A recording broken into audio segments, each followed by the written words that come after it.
another video, and today we are playing Battlefield 5, and today, I want to share some of my knowledge. Okay, I'm gonna learn you something. It's all right. I'm gonna learn you. You gonna learn today, future people. Sorry that my hair is a mess. My hair is a mess. But hey, I don't really care. So, first we're just gonna kind of start off with what they give you at first. This is, the Sturmgewehr.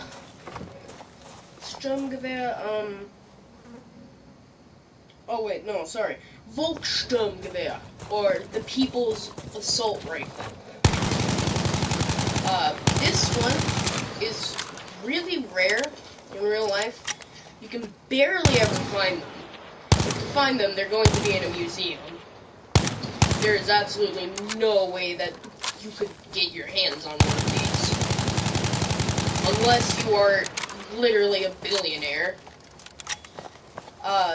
As you can see, they were not very well made, because they were made during the point in time where Germany was, trying to defend Berlin with the Volkssturm, or the People's Army.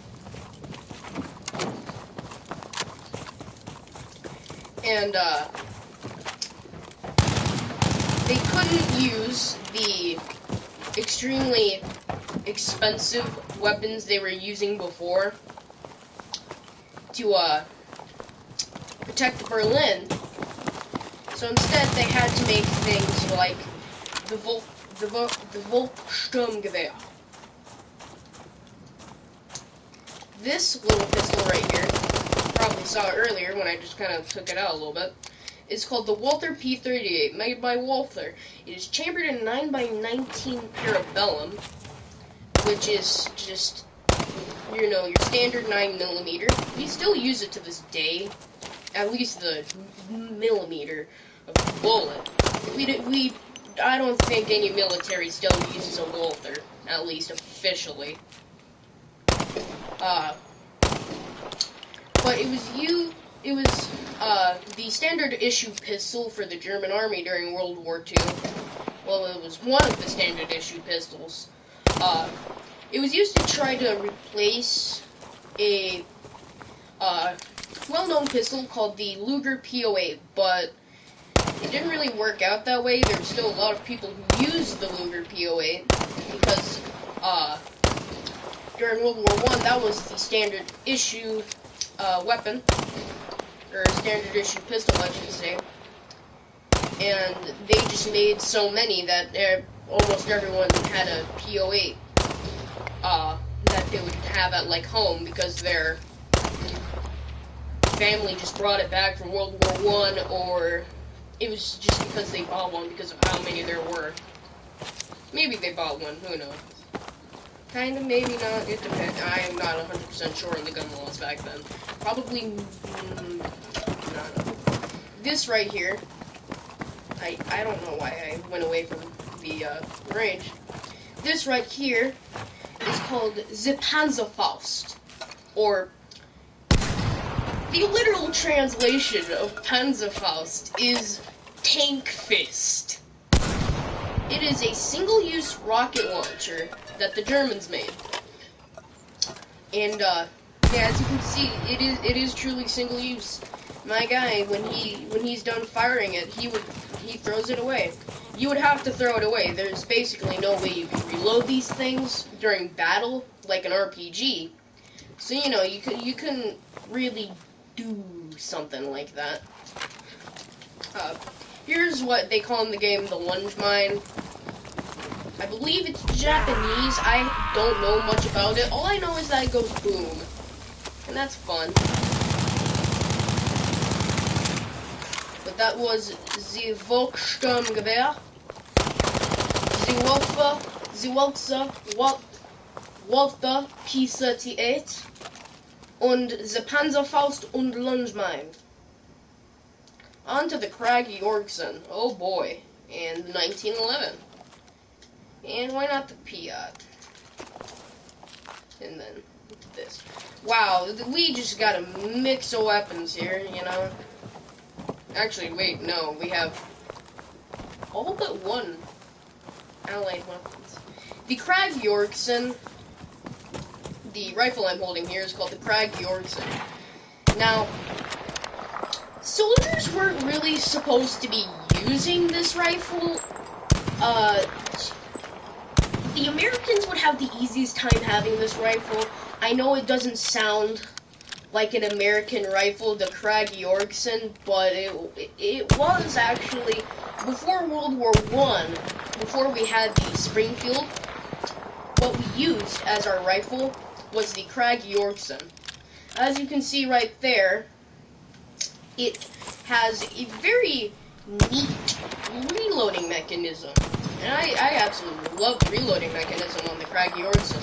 It's not the best in like battle standards, but I think it's cool. It's called a dump loading mechanism.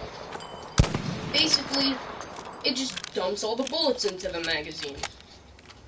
And the reason why they would do that is because with normal bolt action rifles, you can't really reload it.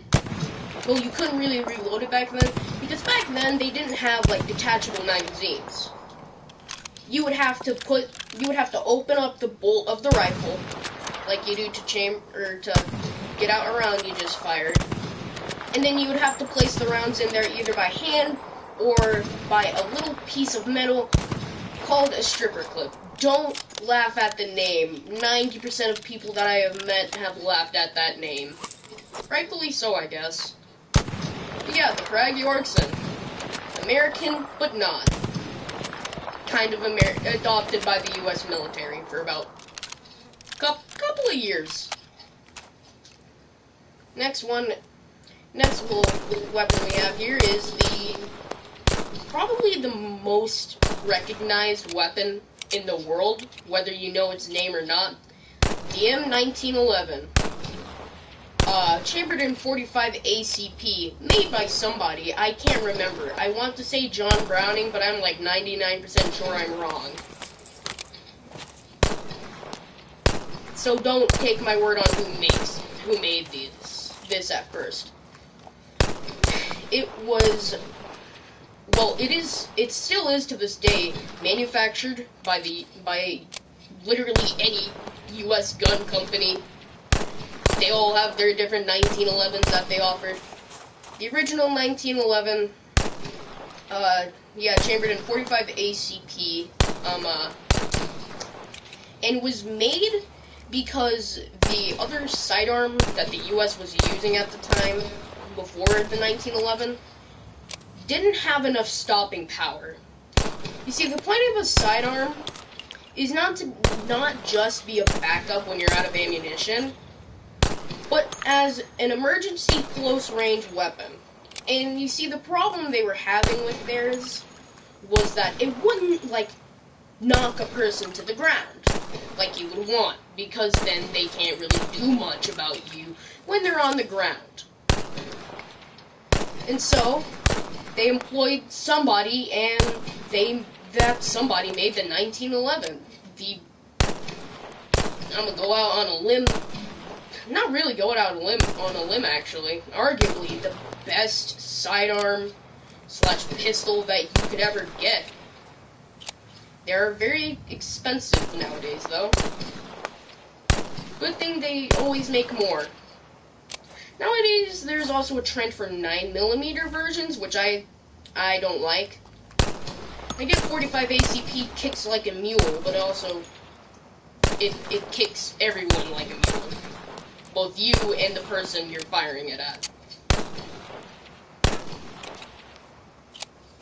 But yeah, 1911. Used by your great-great-grandfather, used by your great-grandfather, used by your grandfather, and possibly used by your dad, and maybe you one day. Onwards to the Piat.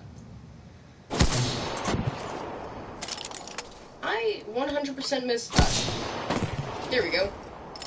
The Piat is a British / American anti-tank / anti-infantry, technically rocket-propelled grenade launcher, and paratroopers would use the Piat a lot. That rhymed. I believe it was mainly effective against soldiers. It wouldn't really do that much to tanks, but it still is a good emergency weapon against tanks if you don't want to use your grenade.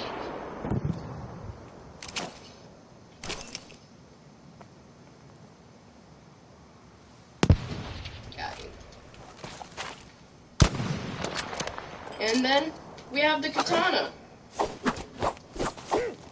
Yep, it's just a katana. Used by the Japanese military. Every single officer had the Japanese military. They would commit, the bad thing with them if they were not, they do the bad thing. They would do the bad thing. Either that, or they also could use it as a melee weapon, I guess, since that's what katanas are really meant for. They're meant for both things, actually. They are designed for both things. If you know what I mean, you know what I mean. If you don't know what I mean, good. I hope you stay that way. Then. Onwards to... Okay, I have no idea what that one is, actually. I can tell you guys about that one, though. Let's see here. We got the one. There we go.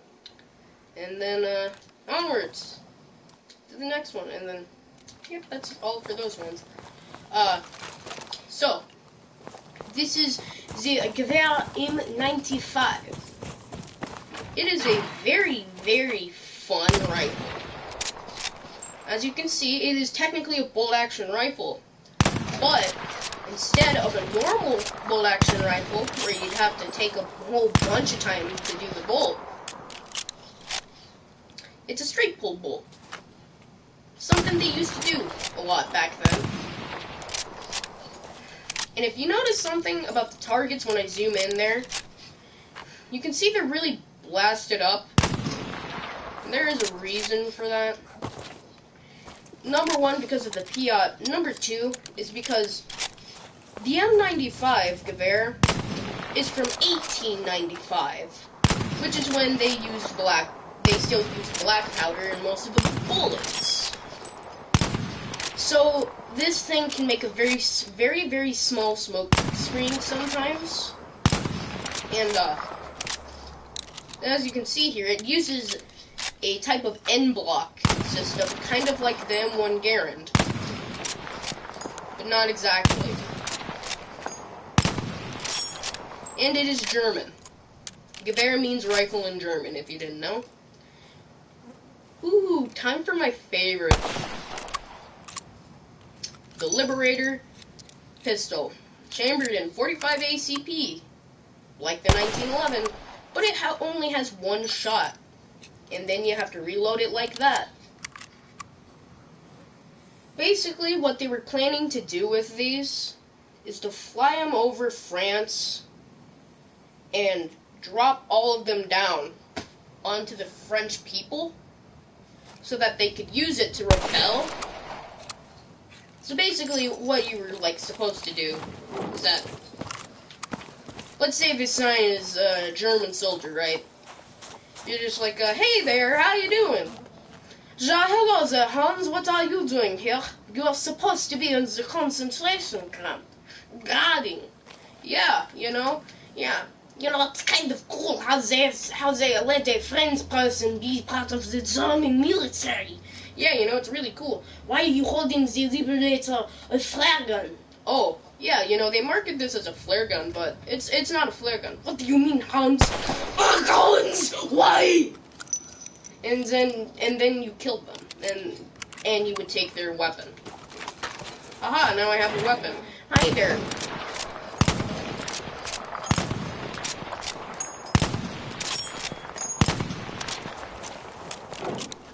And yeah, that was the plan. Yeah, they made millions of the Liberator pistols. didn't really use them though, never flew them over France. Ooh.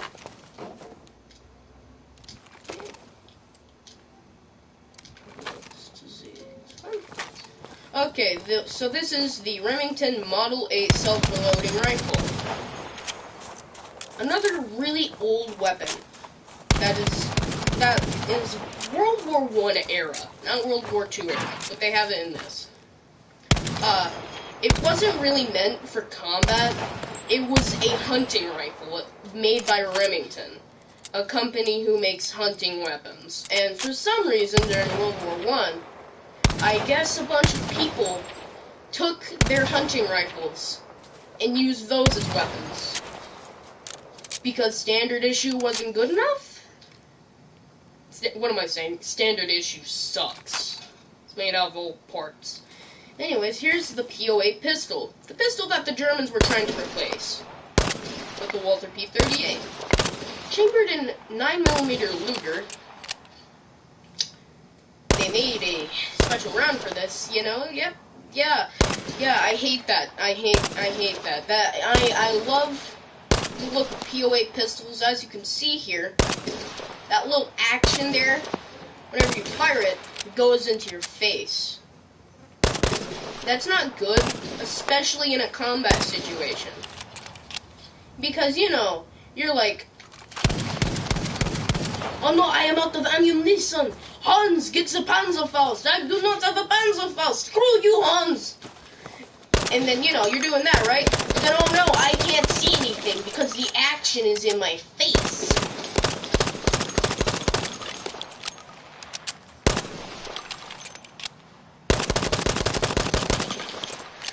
But yeah, this was standard issue during World War I. And a bunch of German officers had it from World War I, and they used it during World War II. Because I guess they didn't like the Walther. Onwards to something that's experimental, actually, and wasn't actually used at all. This is the Fliegerfaust, and the direct translation is plane fist. There are no planes. There are no. Onwards to the airstrip, I guess. Where we can practice it on immobile airplanes that aren't being controlled by anyone. This was also just like the rifle that I first did, was made during the time where Germany was trying to defend Berlin. And the plan for it was that because of all of the Allied planes that were flying over Berlin, a soldier could take this and take out a bunch of planes using only one man with a Fliegerfaust, which is a really, really, really good idea, right? But by the time they had made these and had somewhat perfected it and were going to try to test it out with soldiers, the war was almost over and the Allies had bombed out everything, so they just kind of stopped sending planes to Berlin. So then they just kind of kept the Fliegerfaust, and now some of them are in museums, some of them are in the hands of normal people, some of them have been used to shoot off fireworks. There's a really old video from the beginning of YouTube where a guy had a Fliegerfaust. Somehow he had a Fliegerfaust, and he loaded it with fireworks, and he shot it in the middle of a forest.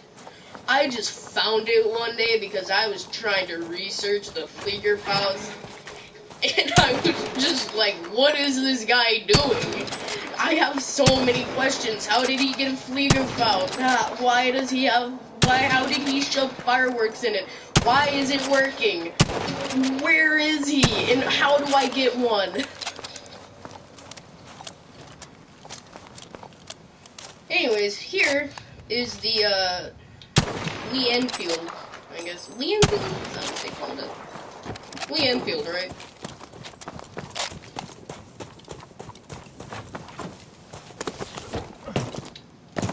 Lee Enfield. Lee Enfield. Right. Yes, Lee Enfield number 4 Mark 1. Or Mark 2, maybe. I don't know. Anyways, this specific gun has a lot of history. First of all, the British did not make the original Lee Enfield. The US made the original Lee Enfield during World War I.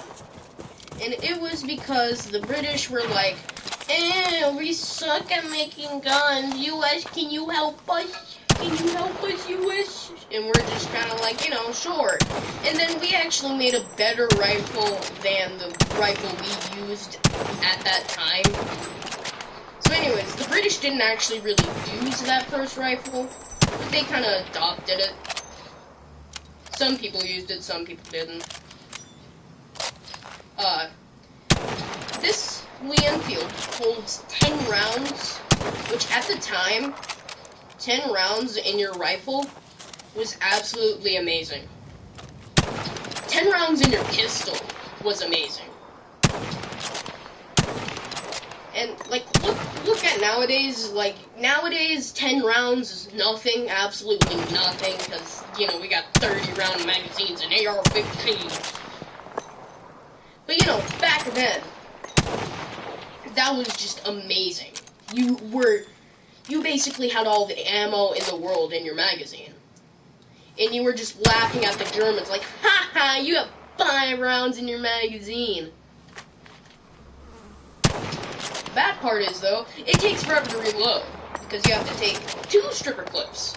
Or, I guess, if you want to load in the rounds by hand. You freaking weirdo.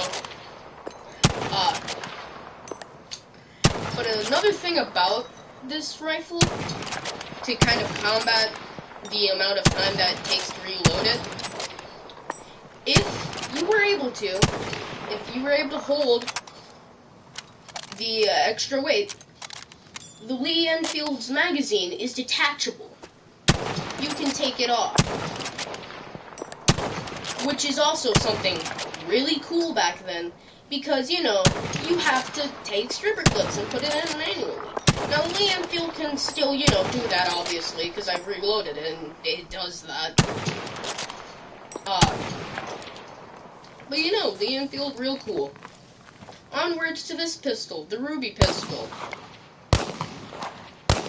I know nothing about this pistol. I don't know why I equipped it. Ooh, my favorite. This is a Flammenwerfer, but a special one. A single-use one on a sling. This is something that is experimental, technically experimental German, and is single-use. Now, in real life, they fired for about 4 seconds.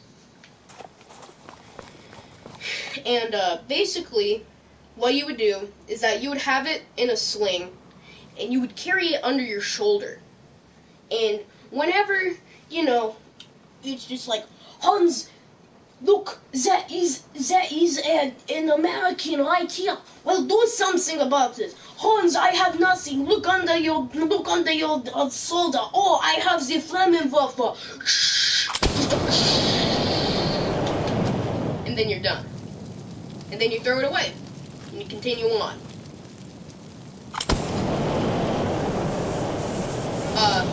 There are barely any of those left.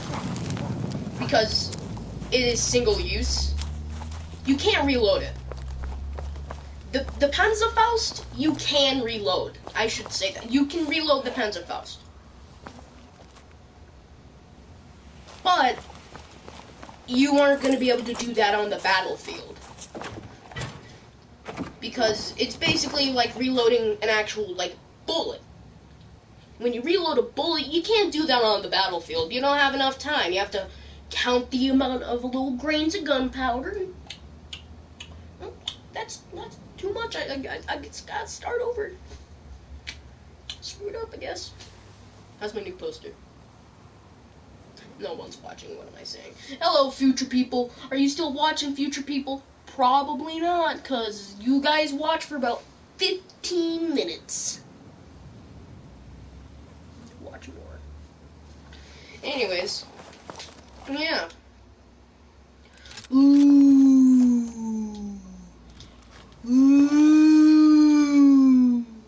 Ooh.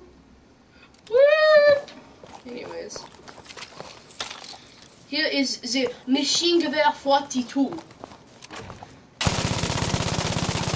Fires real fast. Looks real cool. Probably another one of the most iconic guns in the world. And it was literally the backbone of the German army. The MG42 is what the Germans made most of their tactics around.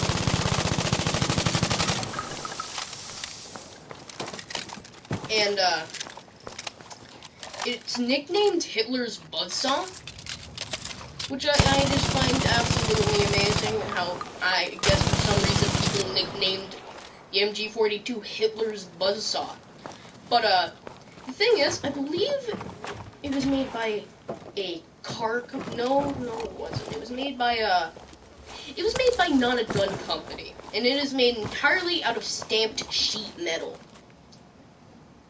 which is cheap, fast to make, and durable for some reason. It's made out of the same it's the same process as making an AK almost. It's like the same type of metal, basically. So yeah, here is the Petite Pistole in 1912. As you can see, it's fascinating, absolutely just amazing, you know? Look at that. Look at how beautiful that is. God, I just love that pistol. I know barely anything about it. It was made during World War I, obviously, in 1912. 1912 was when the first one was made.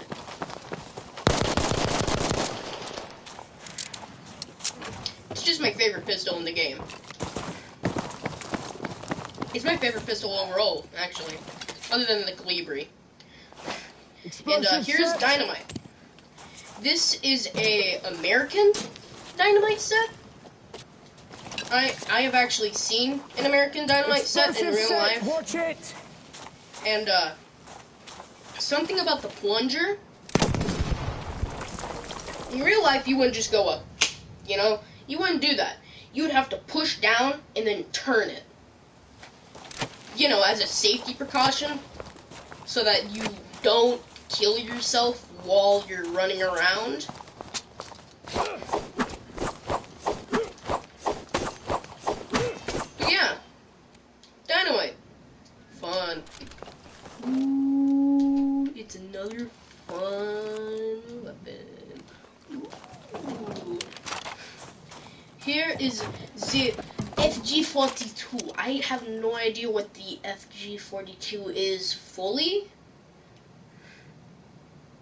Would be Fliegergewehr, would it?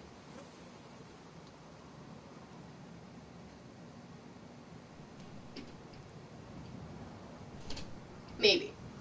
But the sg42 is one of the most rare German weapons in existence. You literally cannot find these things unless you are, like, in the biggest World War II museum in history. Because these things, you're just not going to find them. Because they were for German paratroopers. An LMG for the German paratroopers, lightweight enough so that they can be on them and they can run around and be mobile, but not so small that they can't use it as an LMG. This is actually one of the very few LMGs in existence that you can officially attach a bayonet to. And if you don't know what a bayonet is, it's a huge knife that you slap onto the end of your rifle, and then, let's say you gotta push up to objective apples. Just bayonet charge. And then, let's say, oh no, Hans, there's an enemy right there. Well, Schrödinger, you can just... Oh wait, no, I cannot use that name. Oh, I cannot use that name. What's another German name? Wilbur. Wilbur's a German name. I know that. Wilbur, you have a bayonet. Alright, Hans, thank you. Dankeschön, Hans. Yeah! And then you stab them with your bayonet. And, you know? Just a little bit like a fall asleep, you know? For the children. Why the children be watching this? Why am I a child playing this game? Why am I a child with a YouTube channel? Why is anyone watching this? Who knows? Yeah, the sg1234, probably one of my favorite rifles. Here is the Mark IV revolver, also known as the Mark IV Webley in real life. Is a top-loading revolver. It is British, so I have a natural hate towards it. Not racist, I just don't like British weapons a lot. Anyways, yeah, I don't know much about the weapon. Here's an anti-tank mine, or 3. I'm not exactly 100% sure what type these are. But, you know, if you had a tank rolling by here, they would explode. Like that.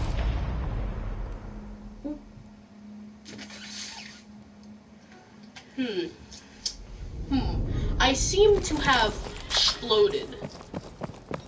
Huh. Not good. Not good. I would say that's bad. Is that bad? What am I saying? No one's watching this right now. I am really pale. I am really pale. I need to get outside more. Even though I'm not outside a lot, actually. Ooh, another really good fun gun. Oh, and a bad gun too. I guess you can't have all good guns. Here is the M33 Luftwaffe. This, surprisingly enough, pilots in the Luftwaffe, the German Air Force at the time, would have this as their backup weapon if they were to crash in their plane and survive and they were in hostile territory and had to kill some idiots. It's a shotgun, right? Just a normal double-barrel shotgun. No, it's not. Because it has a rifle bullet. It has 3 barrels. It is insane. Oops. Did not want to show that one off. It is just an insane weapon. I don't know what madman made this, but I thank them. I thank them for making this. Sure, they were probably a Nazi, but smart one.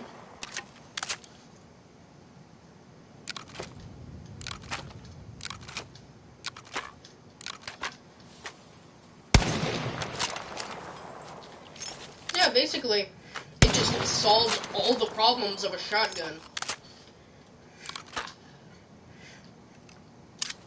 Next one, you got a little preview of the Type 94 pistol. Literally the worst pistol in history. That's not even, like, something I'm joking about or anything. It is actually the worst pistol in history. See, you know how with, like, normal pistols, last round, bang, the slide, little thing that you go on, how it stays back, right? Well, with this one, just watch it. You see that? Let me show it to you again. The slide release, for some stupid reason, whatever absolute idiot made this gun, made it so that the slide release was attached to the magazine release. So that whenever you would take out the magazine and the slide was back, the slide would go forward. That's so dumb. I hate that. And it makes sure it doesn't even chamber around. So it doesn't put a round in the barrel so it can be fired. No, it doesn't do that. No, I'm gonna just do an impression of this guy, alright? I gotta make a pistol for the Japanese army. I have an idea. Let's just take the worst parts about pistols and the best parts about pistols and throw out the best parts about pistols and then just take all the bad parts about pistols and smash them together to make the worst pistol possible. This thing, if you have a holster and you put it in your holster, there is actually a 25% chance of it firing. Because one of the little switches on it can fire the gun, because the idiotic guy who made it was just like, I don't know how guns work. Let me just make a really bad pistol. And then that's what the Japanese army used. Anyways, rant over. Here's a shaped charge. A lot of different countries had different shaped charges that soldiers would go up to tanks and make them go boom.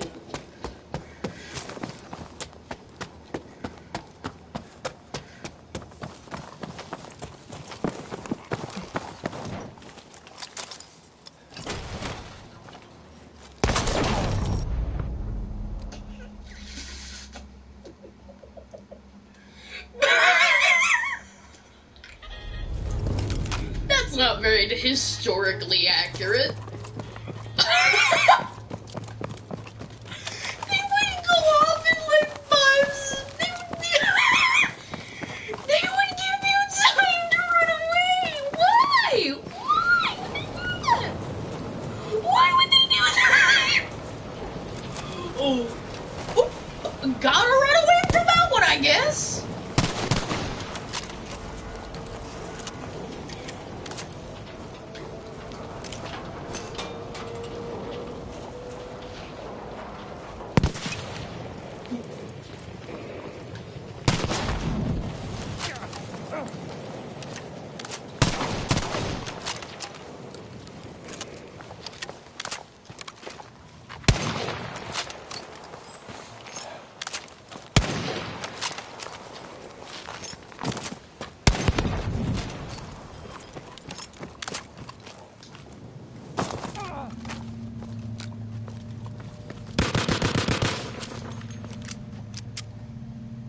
Sorry if you guys hear my dog in the background.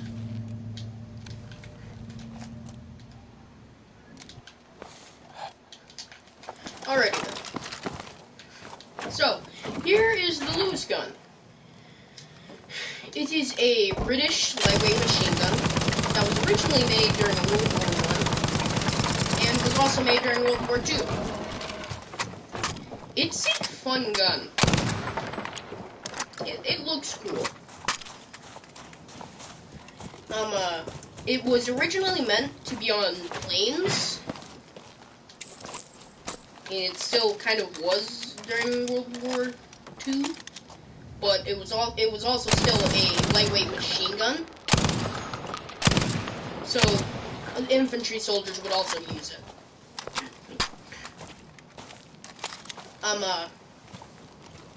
You got this Model 27, also known as just your average 44 Magnum Smith & Wesson, you know. You know about 44 Magnums? I know about 44 Magnums. We all know about 44 Magnums. Onwards to...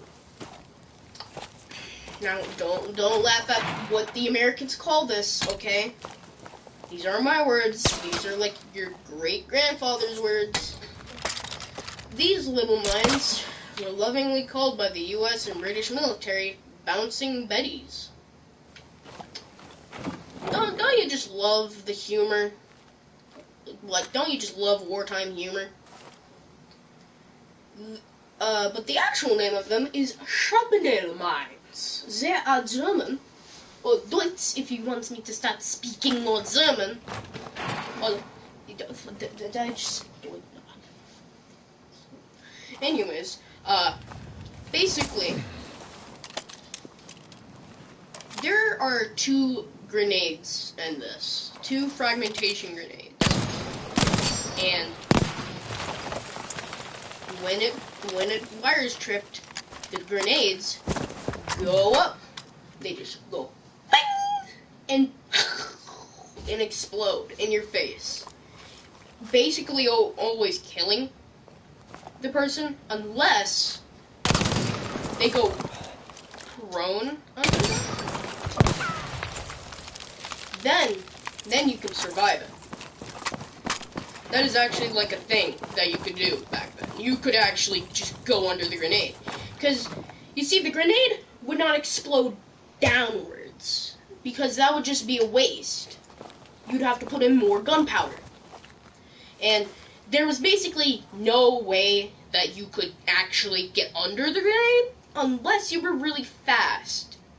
So the Germans just made it so that it could explode upwards and all around its sides, but not down. So, back then, you could possibly live from it. Don't want that one, want that one. Alrighty then. The Bren gun. The normal LMG that the British would use during World War II. Ignore how the magazine's on the top. It's just kind of a weird thing they did, I guess. It go pow-pow. It look cool, it not cool. I don't like Bren guns. I think Bren guns are kind of stupid. Because, do you see the problem with having the magazine on the top?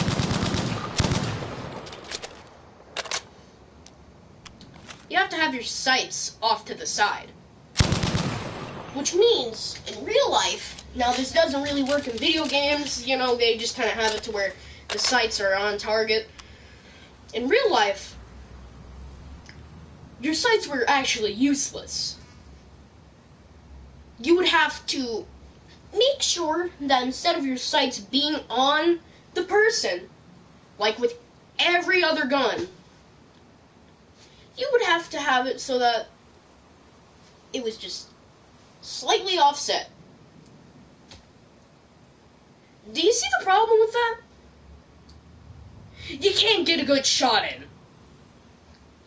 So you can literally only use it as an LMG or just basically a mounted machine gun just going everywhere, just hoping that you hit something. Granted, that's what they're meant for.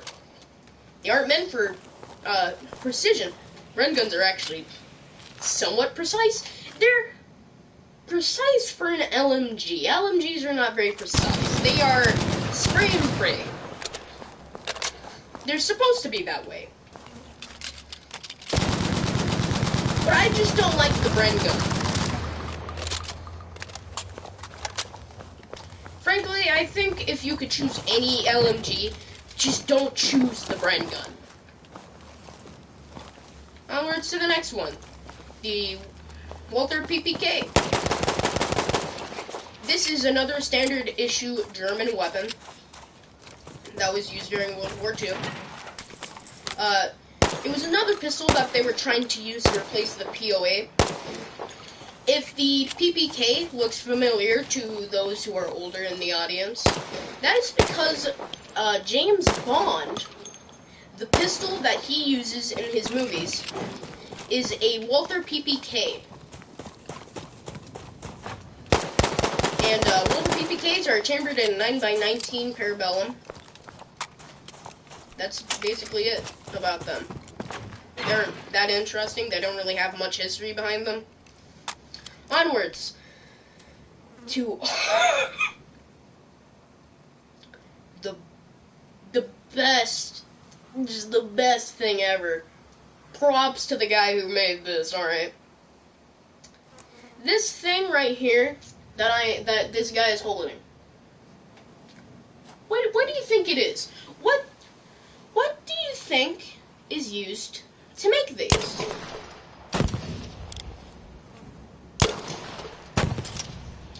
I'll let you think.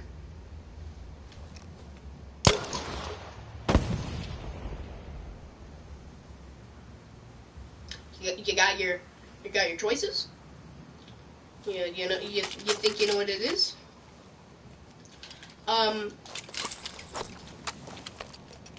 It's a flare gun. This big thing here is literally a flare gun. Some guy in the German military decided, screw it, my flare gun isn't powerful enough. What do you mean I'm supposed to be using this thing if I get lost and I'm just like, I need backup? What do you mean? No, it's not lethal enough. I don't have enough weaponry. I don't have enough anti-tank stuff. Panzerfaust. Hans gets the Panzerfaust. What out the Panzerfaust? Oh no! Hans gets the Fliegerfaust. Fliegerfaust haven't been invented yet. Oh no! Hans gets the anti-tank grenades. We're out of anti-tank grenades. 9! But wait. I have a flare gun. Let's just shove a rocket in it. That is what it is. It's a flare gun with a rocket shoved in the barrel.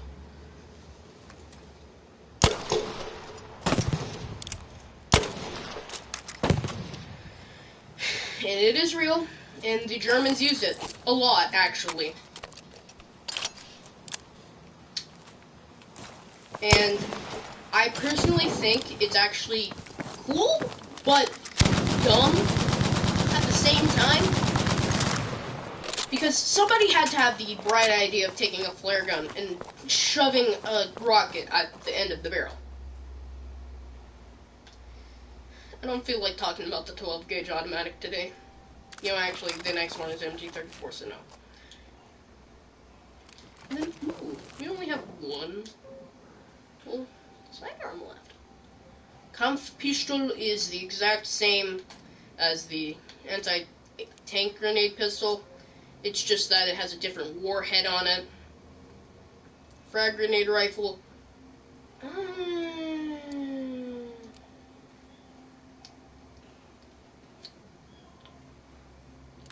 Sure. Now then, this weapon, called the 12 gauge automatic in this game, is the, once again, Remington 12 gauge automatic hunting shotgun. Not human shotgun, hunting shotgun. But guess what? Once again, during World War I, people were just like, I love my Remington shotgun. I'm gonna use it to kill some germs.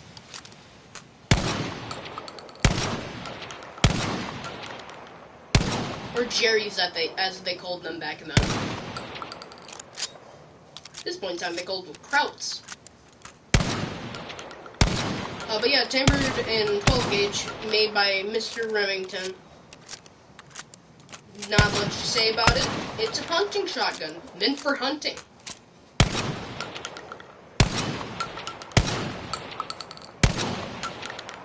And you know, normally, you'd probably put maybe a slug in there.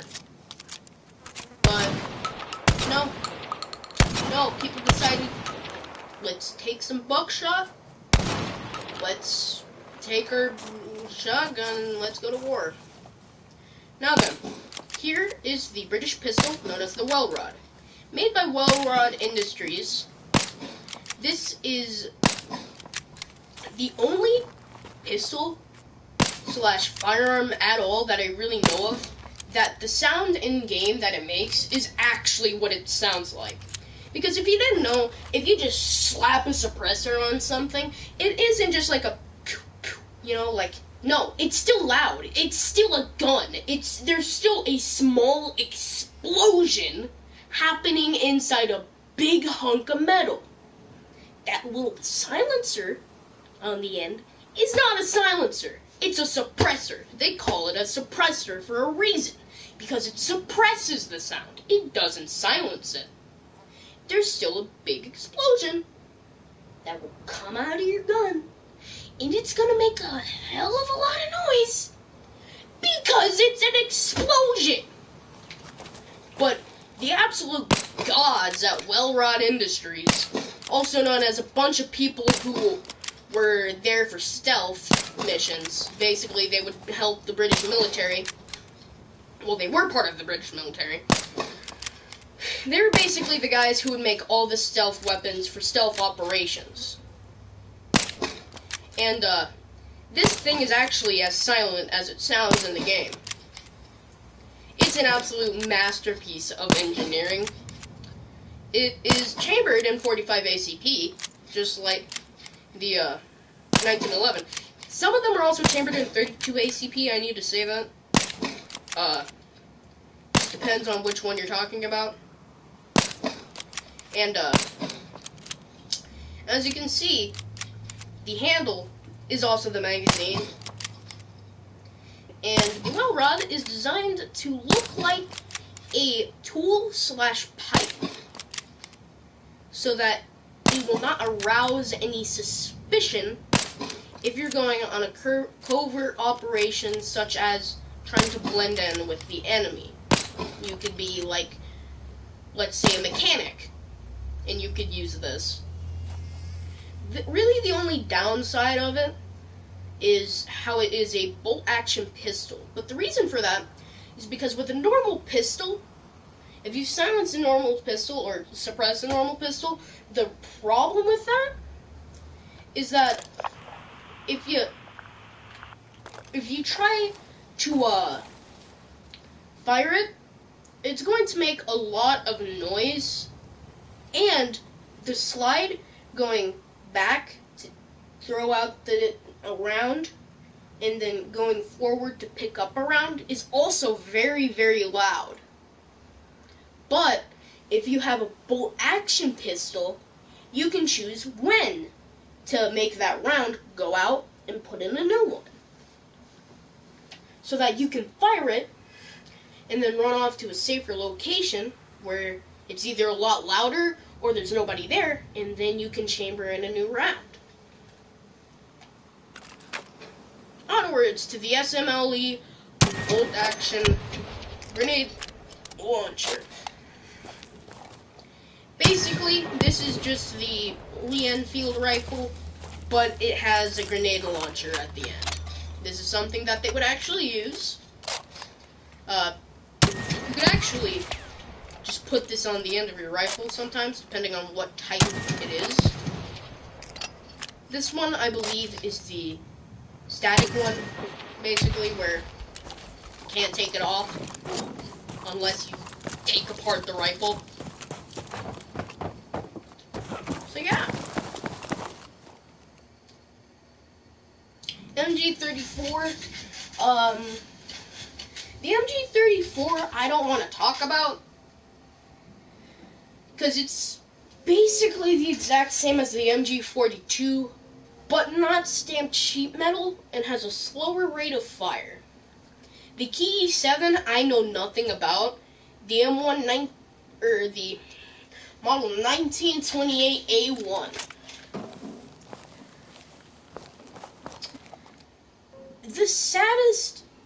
The the saddest submachine gun I think I've ever seen, to be quite honest. This is so going to trigger so many of you. Also, the smoke grenade rifle is literally the exact same thing as this thing, but guess what? It fires smoke grenades. Ooh, the nice one. The nice one is nice. Anyways, let's go.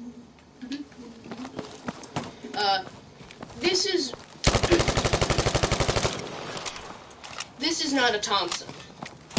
This thing right here, not even close to a Thompson. Doesn't have fast enough firing rate, and is a completely different gun meant for the U.S. military. When you think of a Chicago typewriter, you're thinking of a very different Thompson that doesn't have that weird top bolt thingy. Instead, it has the side charging handle. That does not look right.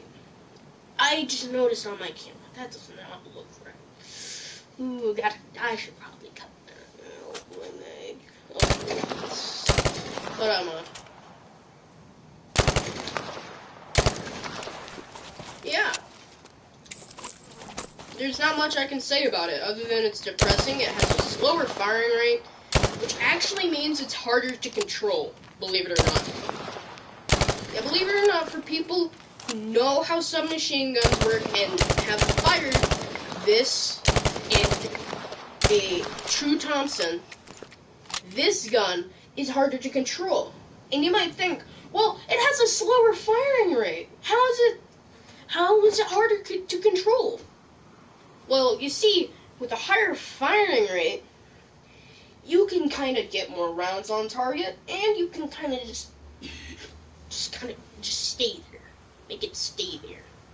But with a slower firing rate, it's still a really fast firing rate, but it's slower. So it's kind of harder to control, and it's kind of weird with how its recoil works. Now then, onwards to something that I know nothing about. All I know is that it's cool, and it's a Mosin Nagant mortar. It is a mortar, Mosin Nagant, because the Russians didn't have enough weird weapons, and they just decided, screw it. Let's make an even weirder weapon than what the Mosin Nagant already is.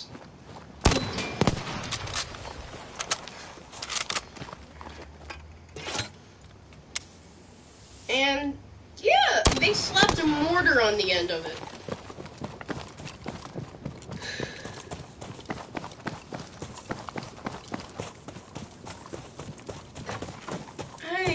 I just have a lot of questions about the Russians. Ooh, the MP34.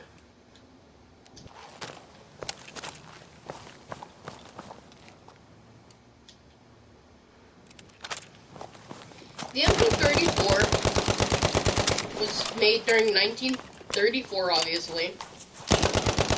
And, as you can see, it's actually an extremely high-quality gun. This was basically made during the time where people who know about guns from back then call, like, the first age of submachine guns. Where submachine guns were new, and people were trying to perfect them. And they had basically done it all. Trying to get comfy. And I'm just an idiot and I dropped my controller.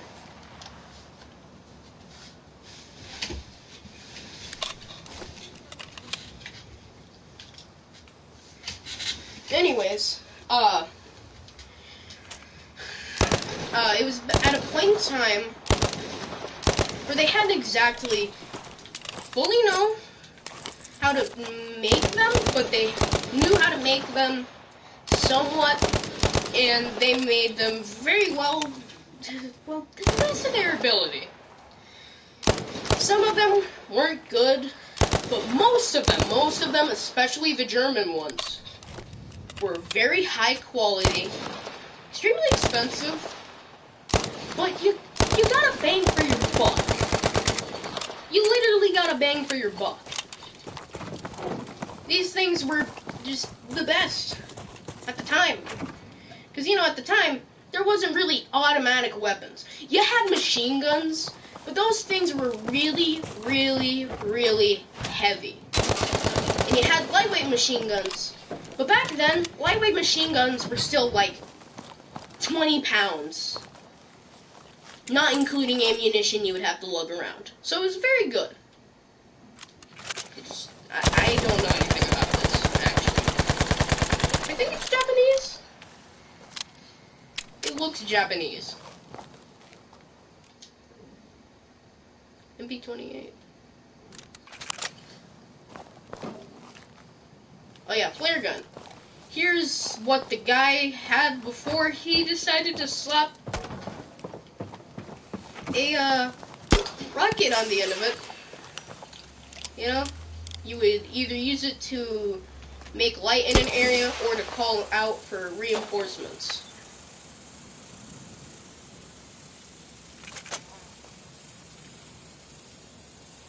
Why is he holding that like that?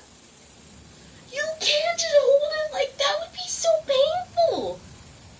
That would be so painful to hold it like that.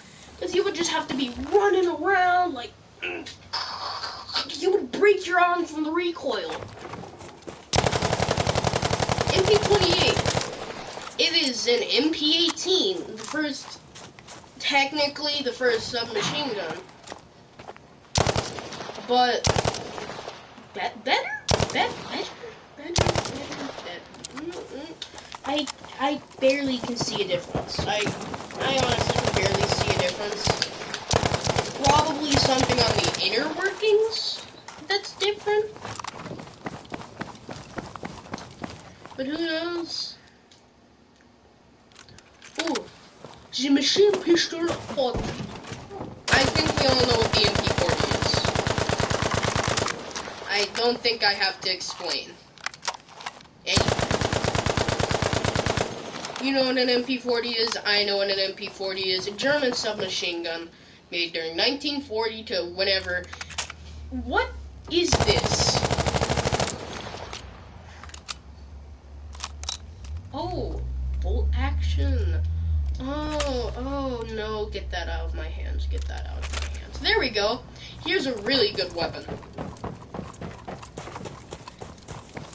Now then, this is the Sten gun.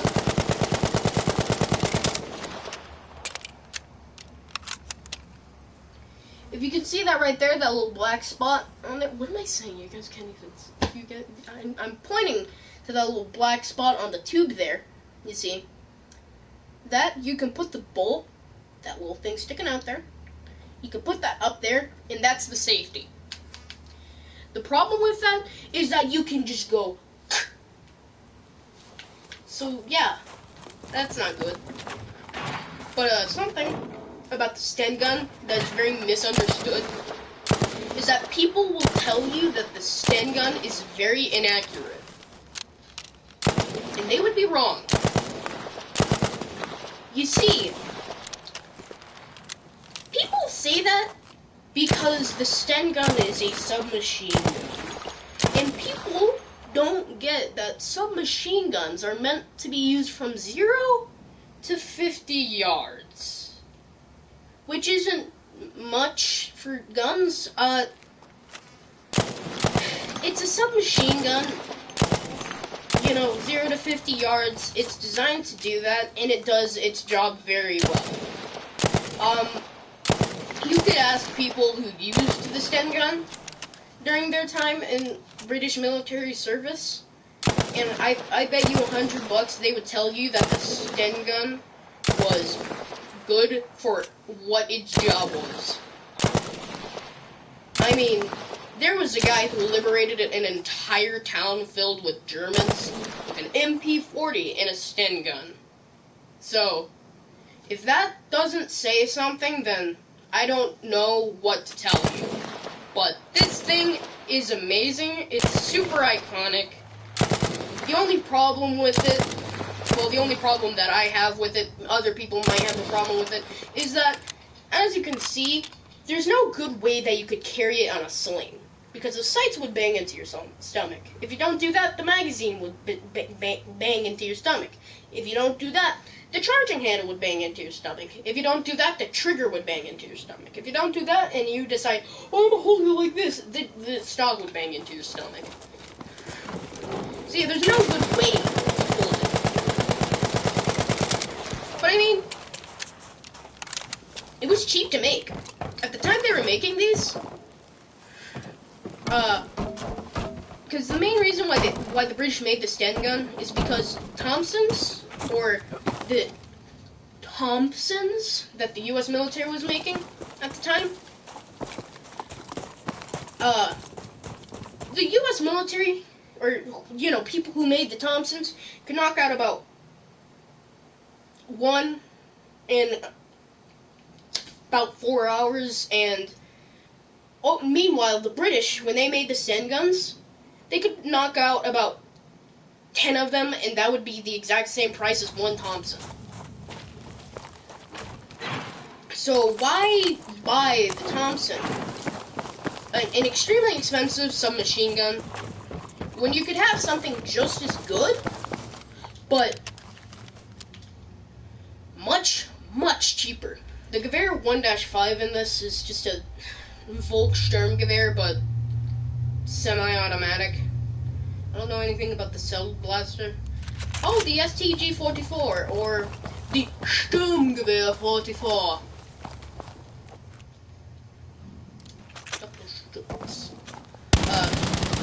Sturmgewehr is assault rifle in German. And I think a lot of us probably know about the Sturmgewehr. I mean, it's also somewhat iconic. If you know about World War II, you probably know about the sg1234, as they call it. I honestly cannot remember what it's chambered in.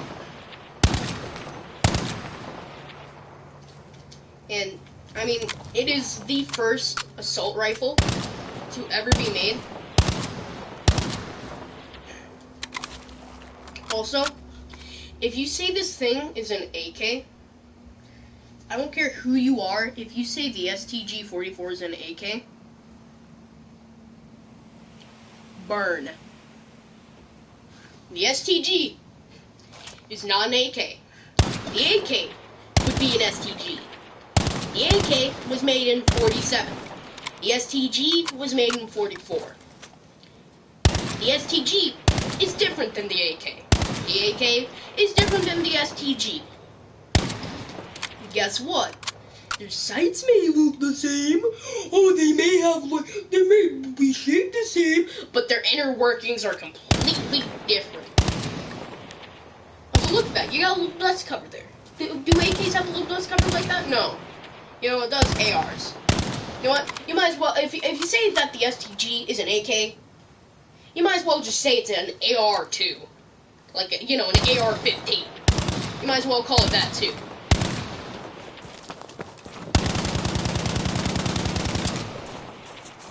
Onwards to the Doppelschutz, which is a double-barrel flare gun. And also, it's German. A lot of German weapons today. Used by the naval crews because it was very dark and they needed light. And this thing was just kind of the best choice, I guess. I don't know, they're German naval crews. Just don't mess with them, they don't really care, leave them alone. They did nothing, absolutely nothing. Turner SMLE, I don't even want to touch this thing because I don't like it. But imagine an M1, you know what, I'll touch it for you guys.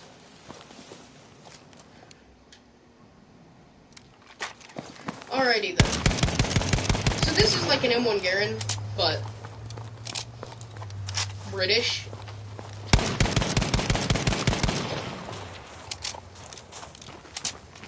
It has those weird British gimmicks. Here's something that people would do. Sniper decoys. an actual thing people would do back then. They would use it more during World War I, but they still used them back then. So basically, if you knew there was a sniper, like an enemy sniper somewhere, but you didn't know where they were, you could set up one of these decoys, and if the sniper was dumb enough, he would shoot them. And you could see the bullet whizzing through the air, and you could have a rough estimation on where the enemy was. A very rough estimation, since bullet velocity and wind, for all you could know, they could be in Texas when you're in Ohio.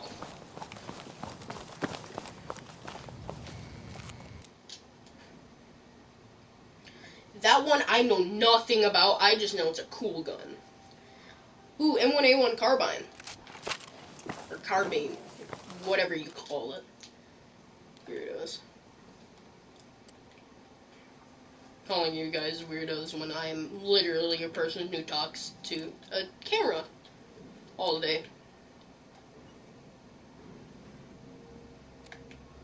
That's all the gadgets. That's all the gadgets. All the gadgets.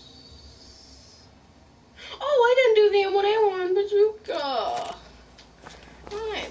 I'm dumb. I'm not smart. Not smart. Square brain. I got square brain. There we go, we got the full American loadout. Oh, America. Oh, America. Oh, American Henry rifles are. Oh, America. Oh, America. How American rifles are. Anyways, M1A1 carbine.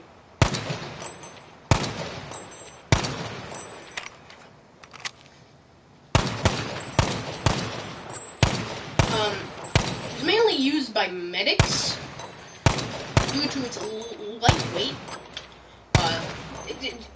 It's just lightweight, and it has a magazine instead of an M block.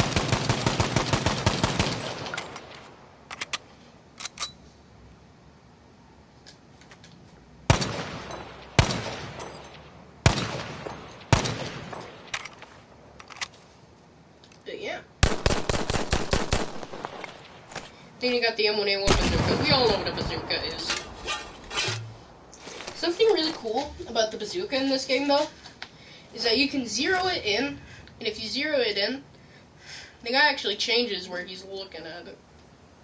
And I think that's really cool. How did I get that with it zeroed in for 200 meters? No! Look at that! How would that arc that bad? It can't arc that bad. How could you make it arc that bad? How is that possible? There. I hate that! I'm a god! I'm a god at this game. Ow!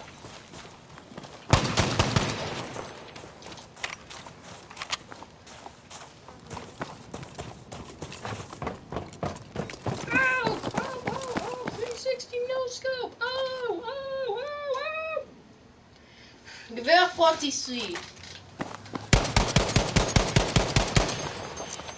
Alrighty then. The Gewehr 43 was made in 1943, obviously, and is a semi-automatic infantry rifle. It can be loaded using stripper clips, and it also has a detachable magazine,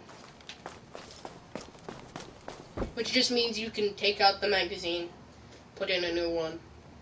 Chuck, chuck, bang, bang. I mean, the 43 is basically impossible to find. But, well, you could probably interchange the two. I can't exactly remember. But There's also a 1941 version, which is easier to find. Maybe it's the 43 that's easier to find. I can't remember. RSC, I know nothing about that. Car 98K. I think we all know what the Car 98K is. The Car 98K was the standard issue German military bolt-action rifle for World War II. It is literally the most sold rifle in the world, and it is arguably and inarguably the best rifle in the world for bolt-action rifles. And if somebody in the comments says the Mosin Nagant is the best bolt-action rifle, I'm suing you. The Mosin Nagant is a piece of trash, and the Car 98 is better. Screw your Russian bolt-action rifle. I have my German rifle.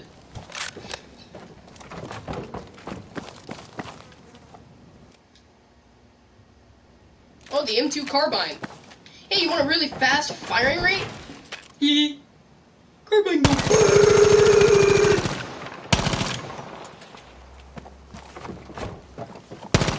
Why does it have no noise? Why does it have no noise?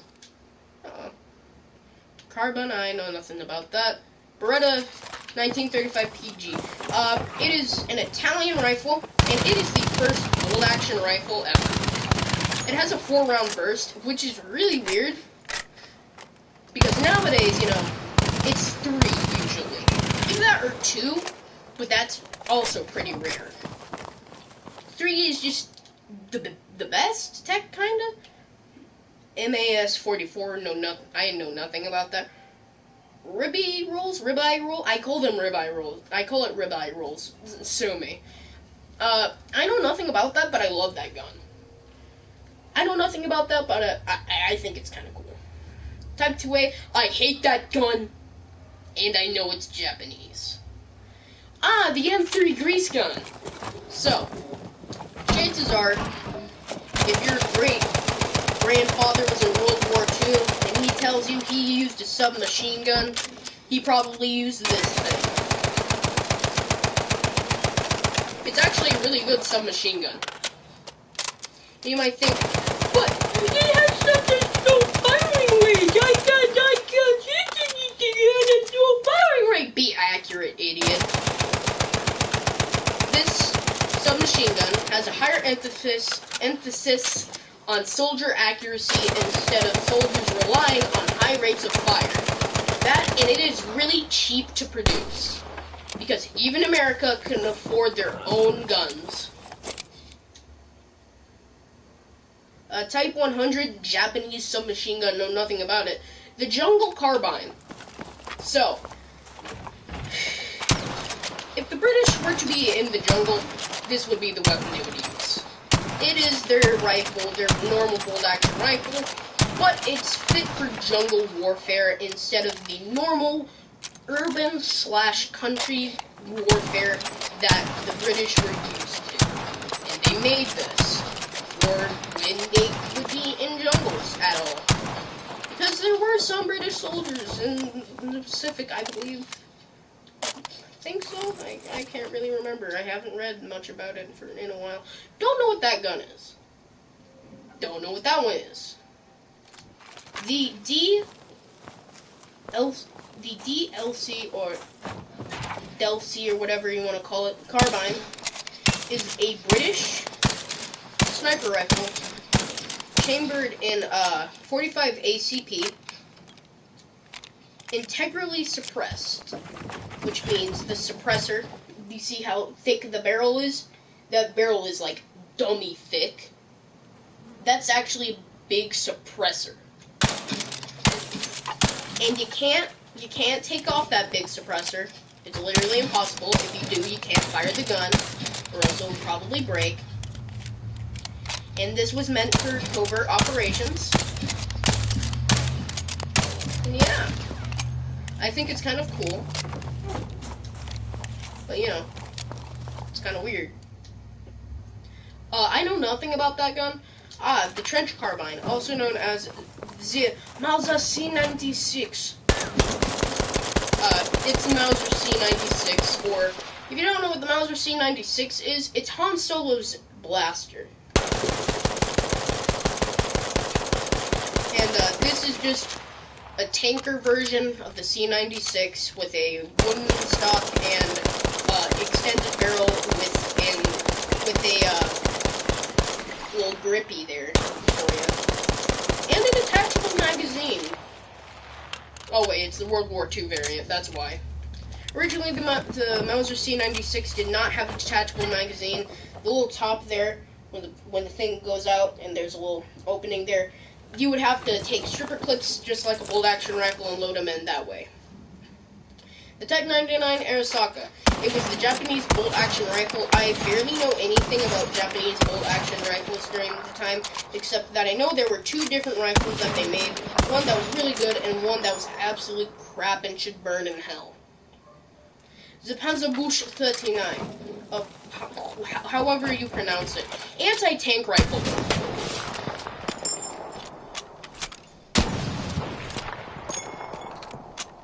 Because they used to make those.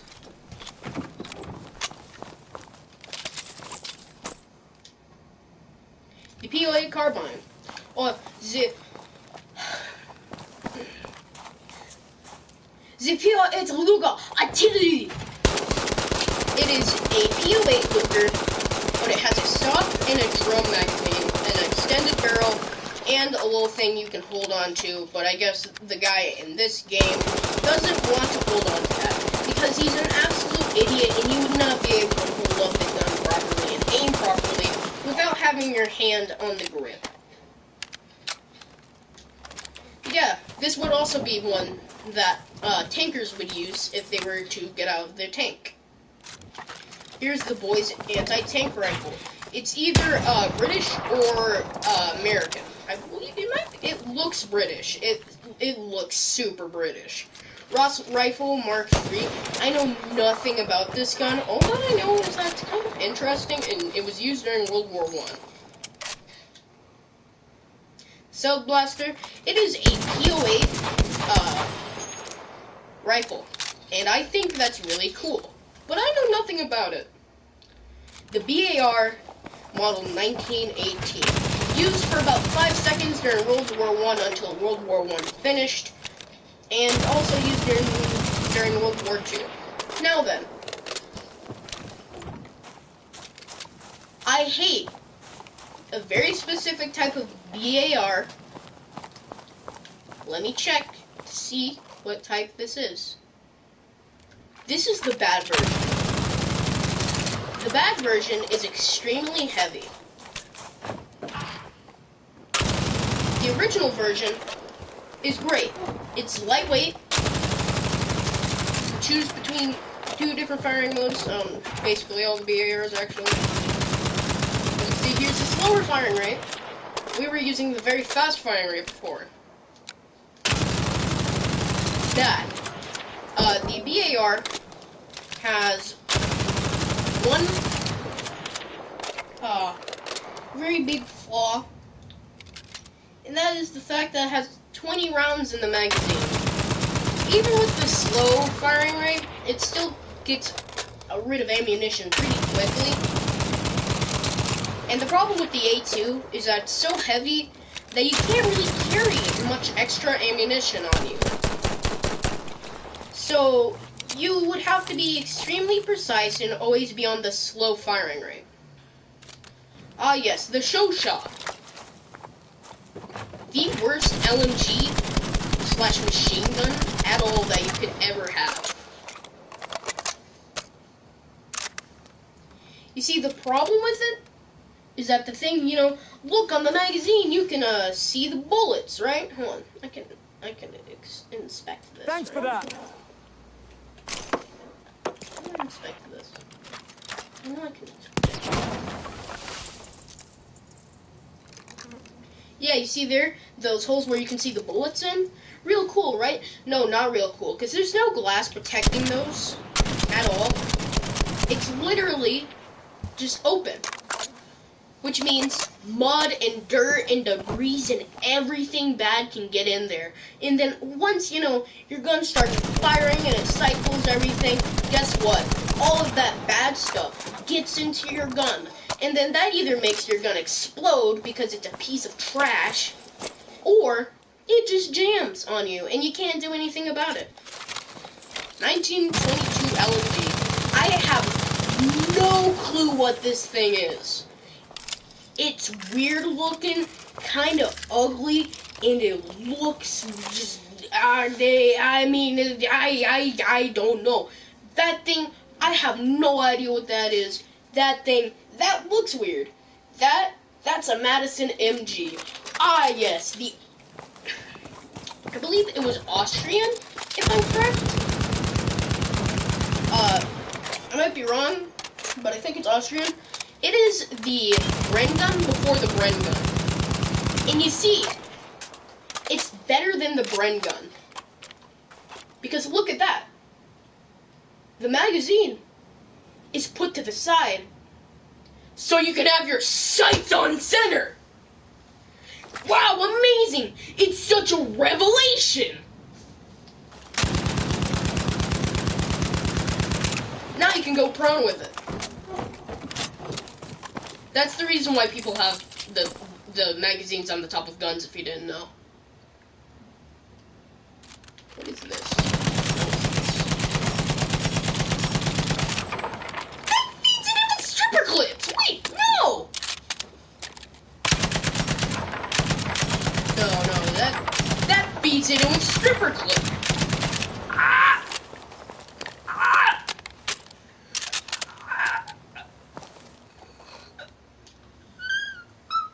Type 97 MG. Either Japanese or Chinese, I think. Ooh, the 1919 A6. Oh, baby. It's an M1A1 Browning! Yeah!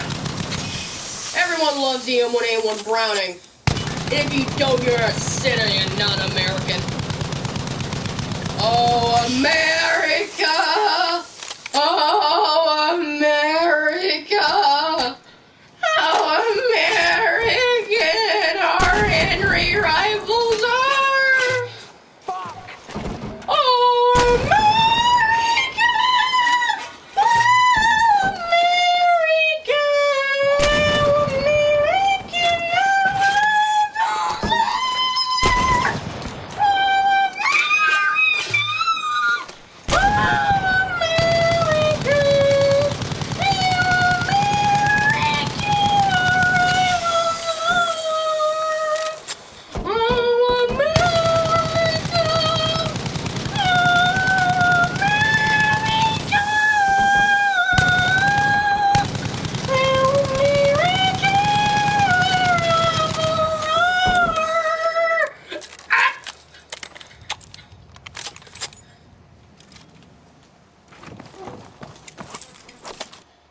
Anyways, on to the, what is that? What is that? Here we go! You ready for ASMR?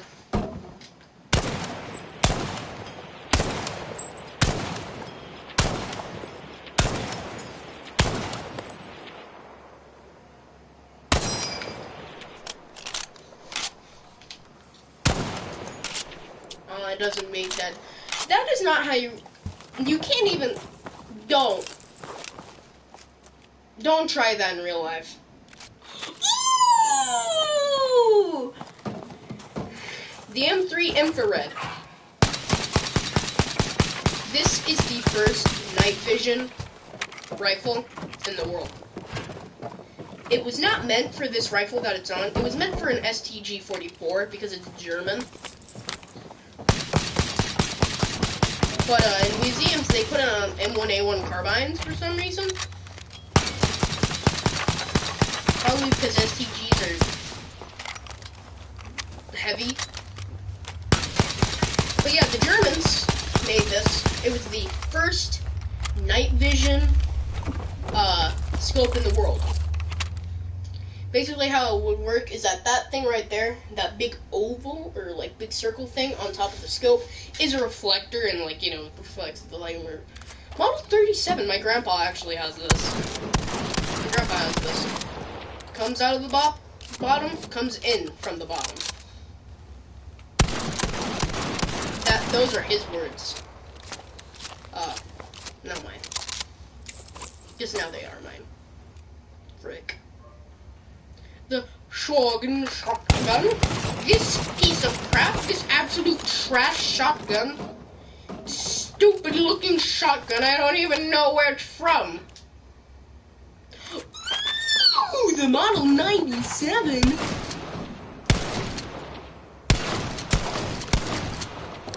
It is a pump-action shotgun made in 1897 by Winchester. It is one of the best shotguns ever, in my opinion, other than the Model 37, because I haven't seen it anyways. Yep, it's real cool. That's all I know nothing of. What is that? I don't know much about that, other than the cylinder rotates inside of it. And poggers!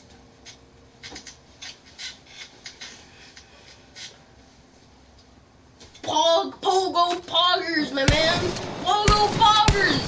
We did all the weapons in the game! That I know of! I taught you all! I taught you all so much! Wow! You all have abundantly taught yourself some information!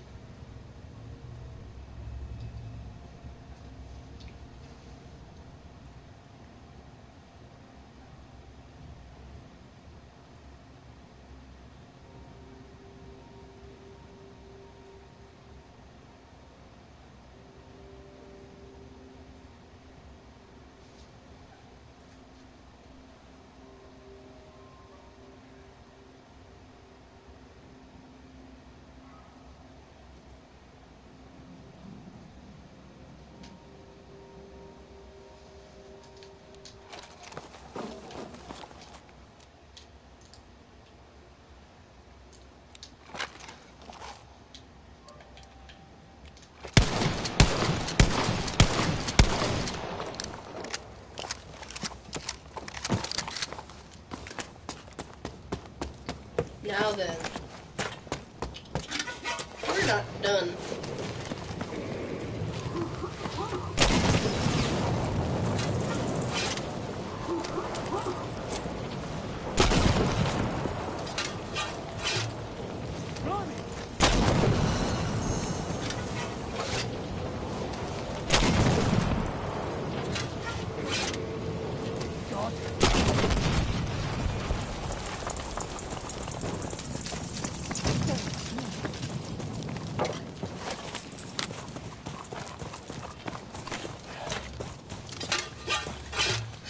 Nothing. Here's a German Jeep. Guess what? The doors are backwards for some reason. Yep, you see that? Yep, they're backwards. Hey, look, right here. Here's an MG15. Oh, look at that. It's so cool, isn't it? Yep, it's so cool. Wow, amazing. Cool. Why not? Anyways, hey, guess what? You want to see something else really cool? Here's something else really cool. Here's a British tank that I really don't like. It looks like an M1 Abraham Sherman had a baby. But hey, guess what? That's how the British work, because the British are weird, and the British, burn. No, never mind. Anyways, here's a German flak panzer. It's used to destroy planes. Wow, well look, whenever this is here, planes spawn in the air, so that you can use it to destroy some planes. Hey, planes, you want to spawn in? Hi there, planes, you want to die? Bye, planes, bye, planes, bye, planes, planes, please die, planes. Uh-oh. My weapon's overused. This is not very good. This is not very polished. Guess what, Mr. Plane? Your death is today. I said your death is today, Mr. Plane. You better die. Come on, Mr. Plane. Yep, that's right, Mr. Plane. Now you're dead.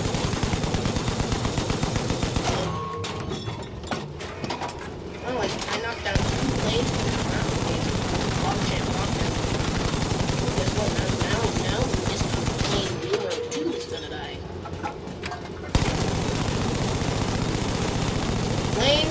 Joe! Let's check out the other places here. Wow, we got a machine gun. That's it. There are 2 seats in this.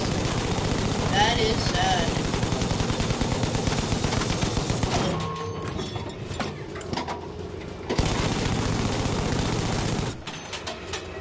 You would think since this is like, I don't know, flak gun, it'd make it so it could look fully up. But no, I guess not. I guess. Why would you put camo netting on this? Seriously? Really? What's the point of putting in camo netting on it? Bloody hell. You have 4 machine guns. You aren't hiding from anything with 4 machine guns on your tank.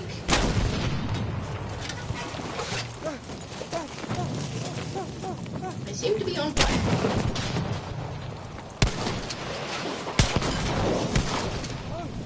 Onwards to the plains. Do do do do. Do do do do do.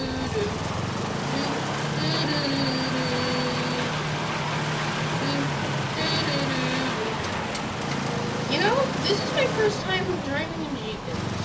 I did not need to drive the Jeep. Now then, I have no idea how the planes work in this. This is a Spitfire. Can I have a free look? Or what? What do you mean by yaw? What do you mean by yaw? Roll? Oh, okay. What is happening? Ooh, I don't like this. I don't like this. I don't like this. How do I turn? How do I turn? Let me turn. No.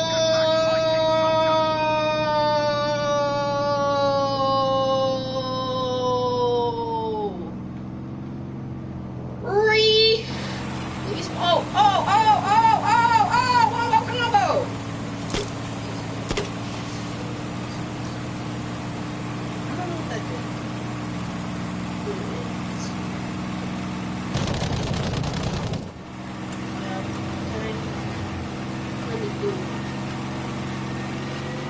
I can't really turn. This sucks. This thing sucks.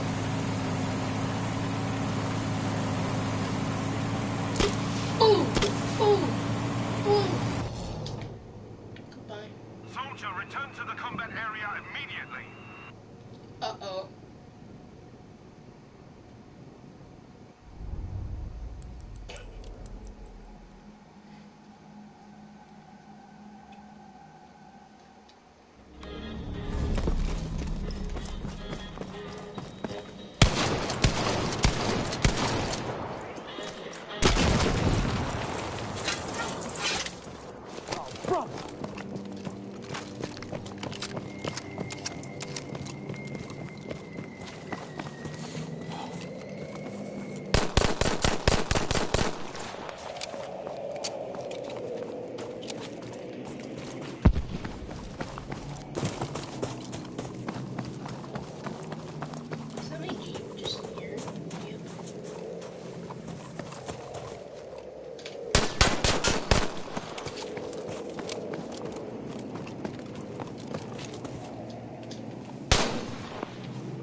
boy!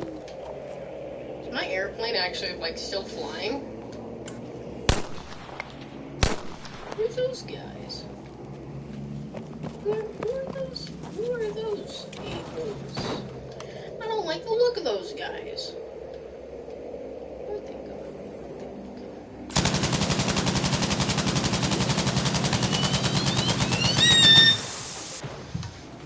Nope. Come here, let me hit you with the thingy. Let me hit you with the thing. The thing! No! I'm so close. Come on, no! I did it with the thing.